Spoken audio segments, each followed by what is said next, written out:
সৰ্বভাৰতীয় ইঞ্জিনিয়াৰিং প্ৰৱেশ পৰীক্ষাত 96.75 নম্বৰেৰে উজুলিল গোৱালপাৰা যুৱক গোৱালপাৰাৰ ভালুকডুবিস্থিত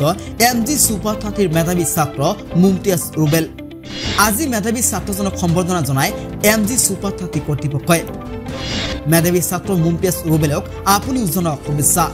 আন 10 জনক উৎসাহিত কৰিবলৈ শ্বেয়াৰ কৰক আজিৰ এই খবৰ হেউতিয়াকৈ জি মিন্স 2025 পৰীক্ষাত নিষ্ঠা আৰু কঠোৰ পৰিশ্ৰম কৰি অসাধাৰণ ফলাফল দেখিবলৈ সক্ষম হৈছে মেধাৱী ছাত্ৰ মুমতিয়াজ ৰুবেলে যত পদাৰ্থ বিজ্ঞানক 99.53% আৰু ৰসায়ন বিজ্ঞানত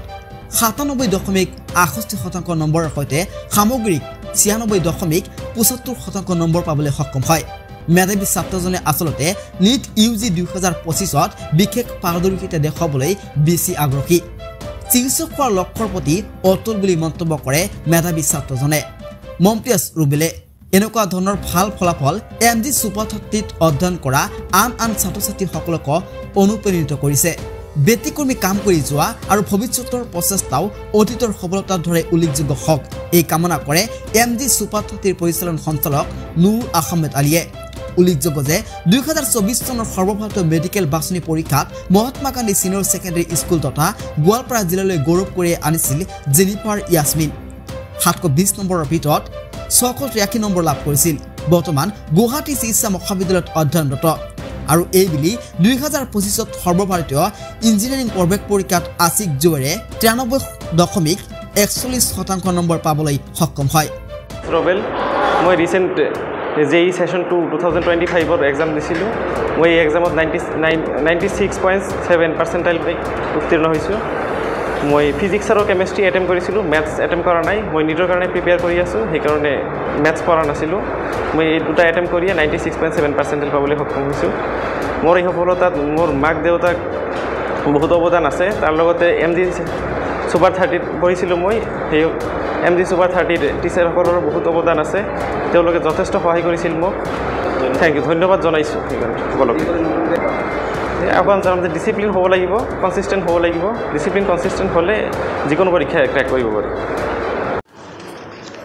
আমাৰ MG সুপাৰ 30 পৰা এই বছৰ মুমতিয়াজ ৰুবেলে JEEত এক্সামত বহিছিলে আৰু কালি ৰিজাল্ট হৈ গ'ল 97 পাৰ্চেণ্টাইল পাইছে আৰু একচুয়ালি ই JEE ষ্টুডেন্ট নহয় নিটৰ ষ্টুডেন্ট কেৱল অনলি ফিজিক্স আৰু কেমিষ্ট্ৰি এটেম্প কৰিছিলে তাতে 97 পাৰ্চেণ্টাইল পাইছে আৰু এইবিলি আমি যোৱা বছৰৰ জুন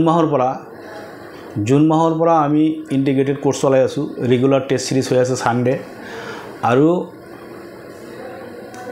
এতিয়া 60 মান আমি ফুল টেষ্ট সিৰিজ লৈছো আৰু অহাকালিৰ পৰা ডেইলি এটা কৰি এক্সাম হ'ব এটা পেপাৰ এক্সাম হ'ব এতিয়া কথাটো হৈছে কি আমি এইবিলি আশাবাদী যে আমাৰ যিখিনি ষ্টুডেন্ট আছে ইয়াৰ ভিতৰত মিনিমাম 15 ষ্টুডেন্ট এবাৰ নিট পাবই আমি আশাবাদী 100% দেখাই পাইছে যে ই কেৱল অনলি ফিজিক্স আৰু কেমিষ্ট্ৰি দিয়ে JEEত 97 পাৰ্চেণ্টাইল পাইছে নিটত আমি আশাবাদী 700 ওপৰত মাৰ্ক পাব আৰু আমাৰ ইয়াতে একচুয়ালি MG সুপাৰ 30 হল ইন্টিগ্ৰেটেড বোৰ্ড আৰু নিটৰ ক্লাছ চলি আছে যিবিলাক ষ্টুডেন্ট 11 এডমিশন লৈ আছে ইন্টিগ্ৰেটেড এডমিশন ল'ব পাৰে আৰু যিবিলাক ষ্টুডেন্ট এবাৰ নিট দিব কোনোবা ষ্টুডেন্ট যদি আমি দৰবাৰ বেছত ক্লাছ কৰিম ইহঁতে দৰবাৰ বেছত ইয়াতে ক্লাছ কৰিব পাৰিব বছৰ আমাৰ এজন ষ্টুডেন্টে 683 পাইছিলে আৰু এই বছৰ আমি 100% আশাবাদী যে এবাৰ আমাৰ 700 প্লাস পাব মহাত্মা গান্ধী MG সুপাৰ 30 পৰা আৰু ইয়াতে দুখীয়া ল'ৰা ছোৱালীৰ কাৰণে স্কলাৰশ্বিপৰ ব্যৱস্থা আছে এইবিলাক মেৰিটৰিয়াছ দুখীয়া ল'ৰা ছোৱালী ইহঁতে যদি 90 প্লাস মেট্ৰিকত পাইছে আমাক যোগাযোগ কৰিব পাৰে ইয়াতে MG সুপাৰ 30 আমি দুখীয়া ল'ৰা ছোৱালীৰ কাৰণে স্কলাৰশ্বিপ ব্যৱস্থা কৰিছো